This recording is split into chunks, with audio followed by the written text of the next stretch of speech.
Lahore central jail में 23 मार्च 1931 की शुरुआत किसी और दिन की तरह ही हुई थी। फर्क सिर्फ इतना था कि सुबह सुबह जोर की आंधी आई थी, बहुत तेज। लेकिन जेल के कैदियों को थोड़ा अजीब सा लगा जब 4 बजे ही वार्डन चरत सिंह ने उनसे आकर कहा कि वो अपनी अपनी कोठरियों में चले जाएं। उन्होंने कारण नहीं बताया था। उनके मुंह से सिर्फ ये निकला कि आदेश ऊपर से है। अभी कैदी सोच ही रहे थे कि माजरा क्या है। जेल का नाई बरकत हर कमरे के सामने फुसफुसाते हुए गुजरा कि आज रात भगत सिंह, राजगुरु और सुखदेव को फांसी दी जाने वाली है। उस क्षण की निश्चिंता ने उनको झकझोर कर रख दिया। कैदियों ने बरकत से मनुहार की कि वो फांसी के बाद भगत सिंह की कोई भी चीज जैसे पेन, कंघा या घड़ी उन्हें ला कर दें ताकि वो अपने पोते पोतियों को बता सकें कि कभी वो भी भगत सिंह के साथ जेल में बंद थे। बरकत भगत सिंह की कोठरी में गया और वहां से उनका पेन और कंघा ले आया। सारे कैदियों में होड़ लग गई कि किसका उस पर अधिकार हो। आखिर में ड्रॉ निकाला गया, लाहौर कॉन्स्पिरेसी केस। अब सब कैदी चुप हो चले थे। उनकी निगाहें उनकी कोठरी से गुजरने वाले रास्ते पर लगी हुई थी। भगत सिंह उनके साथ फांसी पर लटकाए जाने के लिए उसी रास्ते से गुजरने वाले थे। एक बार पहले जब भगत सिंह उसी रास्ते से ले जाए जा रहे थे तो पंजाब कांग्रेस के नेता भीमसेन सच्चर ने आवाज ऊंची कर उनसे पूछा था, आप और आपके साथियों ने लाहौर कॉन्स्पिरेसी केस में अपना बचाव क्यों नहीं किया? भगत सिंह का जवाब था, इनकलाबियों को मरना ही होता है क्योंकि उनके मरने से ही उनका अभियान मजबूत होता है, अदालत में अपील से नहीं। वार्डन चरत सिंह भगत सिंह के खैर ख्वाह थे और अपनी तरफ से जो कुछ बन पड़ता था उनके लिए किया करते थे। उनकी वजह से ही लाहौर की द्वारकादास लाइब्रेरी से भगत सिंह के लिए किताबें निकलकर जेल के अंदर आ पाती थी। भगत सिंह की जेल की जिंदगी काफी कठिन थी। किताबें पढ़ने का शौक हो चला था उन्हें कि एक बार उन्होंने अपने स्कूल के साथी जयदेव कपूर को लिखा था कि वो उनके लिए कार्ल लिब्कनेख्त की मिलिट्रिज्म, लेनिन की लेफ्ट विंग कम्युनिज्म और ऑप्टन सिंक्लेयर का उपन्यास द स्पाई कुलबीर के जरिए भिजवाएं। भगत सिंह जेल की कठिन जिंदगी के आदी हो चले थे। उनकी कोठरी नंबर 14 का फर्श पक्का नहीं था, उस पर घास उगी हुई थी। कोठरी में बस इतनी ही जगह थी कि उनका 5 फुट 10 इंच का शरीर बमुश्किल उसमें लेट पाए। भगत सिंह को फांसी दिए जाने से 2 घंटे पहले उनके वकील प्राणनाथ मेहता उनसे मिलने पहुंचे। मेहता ने बाद में लिखा कि भगत सिंह अपनी छोटी सी कोठरी में पिंजड़े में बंद शेर की तरह चक्कर लगा रहे थे। इनकलाब जिंदाबाद। उन्होंने मुस्कुराकर मेहता को स्वागत किया और पूछा कि आप मेरी किताब रिवोल्यूशनरी लेनिन लाए या नहीं। जब मेहता ने उन्हें किताब दी तो वे उसे उसी समय पढ़ने लगे मानो उनके पास अब ज्यादा समय न बचा। मेहता ने उनसे पूछा कि क्या आप देश को कोई संदेश देना चाहेंगे। भगत सिंह ने किताब से अपना मुंह हटाए बगैर कहा, सिर्फ 2 संदेश, साम्राज्यवाद मुर्दाबाद और इनकलाब जिंदाबाद। इसके बाद भगत सिंह ने मेहता से कहा कि वो पंडित नेहरू और सुभाष चंद्र बोस को मेरा धन्यवाद पहुंचा दे जिन्होंने मेरे केस में गहरी रुचि ली थी। भगत सिंह से मिलने के बाद मेहता राजगुरु से मिलने उनकी कोठरी पहुंचे। राजगुरु के अंतिम शब्द थे, हम लोग जल्द मिलेंगे।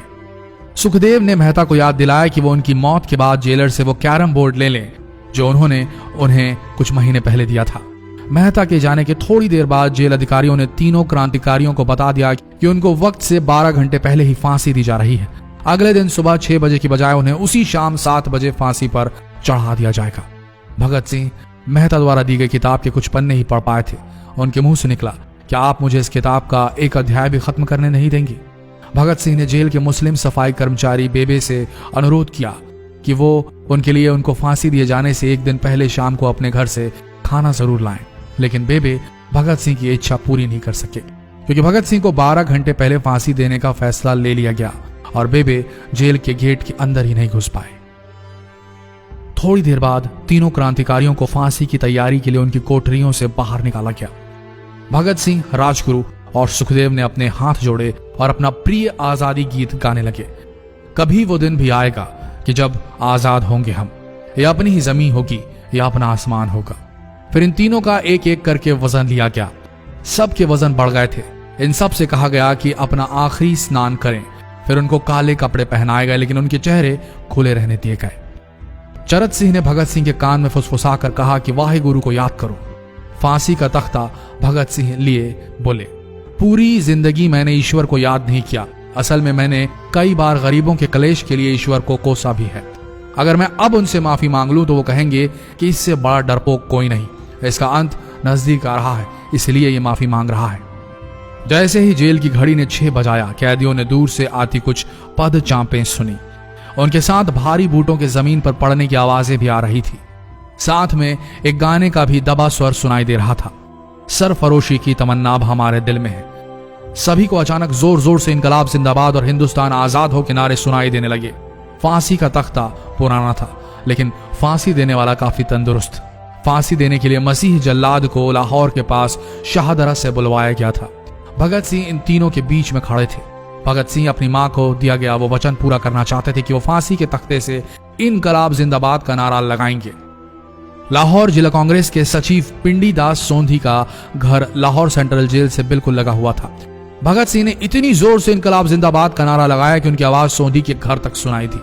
उनकी आवाज सुनते ही जेल के दूसरे कैदी भी नारे लगाने लगे। तीनों युवा क्रांतिकारियों के गले में फांसी की रस्सी डाल दी गई, उनके हाथ और पैर बांध दिए गए। तभी जल्लाद ने पूछा, सबसे पहले कौन जाएगा? सुखदेव ने सबसे पहले फांसी पर लटकने की हामी भरी। जल्लाद ने एक एक कर रस्सियां खींची और उनके पैरों के नीचे लगे तख्तों को पैर मारकर हटा दिया। काफी देर तक उनके शव तख्तों से लटकते रहे। अंत में उन्हें नीचे उतारा गया और वहां मौजूद डॉक्टरों लेफ्टिनेंट कर्नल जे नेल्सन और लेफ्टिनेंट कर्नल NS सोंधी ने उन्हें मृत घोषित किया। एक जेल अधिकारी पर फांसी का इतना असर हुआ कि जब उससे कहा गया कि वो मृतकों की पहचान करें तो उसने ऐसा करने से इनकार कर दिया। उसे उसी जगह पर निलंबित कर दिया गया अंग्रेजों द्वारा। एक जूनियर अफसर ने यह काम अंजाम दिया। पहले योजना थी कि इन सब का अंतिम संस्कार जेल के अंदर ही किया जाएगा, लेकिन फिर यह विचार त्यागना पड़ा जब अधिकारियों को आभास हुआ कि जेल से धुआं उठते देख बाहर खड़ी भीड़ जेल पर हमला कर सकती है। इसलिए जेल की पिछली दीवार तोड़ी गई। उसी रास्ते से ट्रक जेल के अंदर लाया गया और उस पर बहुत अपमानजनक तरीके से उन शवों को एक सामान की तरह लाद दिया गया। पहले तय हुआ था कि उनका अंतिम संस्कार रावी के तट पर किया जाएगा, लेकिन रावी में पानी बहुत ही कम था, इसलिए सतलज के किनारे शवों को जलाने का फैसला लिया गया। उनके पार्थिव शरीर को फिरोजपुर के पास सतलज के किनारे लाया गया। तब तक रात के 10 बज चुके थे। इस बीच उप पुलिस अधीक्षक कसूर सुदर्शन सिंह कसूर गांव से एक पुजारी जगदीश अचरज को बुला लाए। अभी उनमें आग लगाई ही गई थी कि लोगों को इसके बारे में पता चल गया। जैसे ही ब्रितानी सैनिकों ने लोगों को अपनी तरफ आते देखा, वो शवों को वहीं छोड़कर अपने वाहनों की तरफ भागे।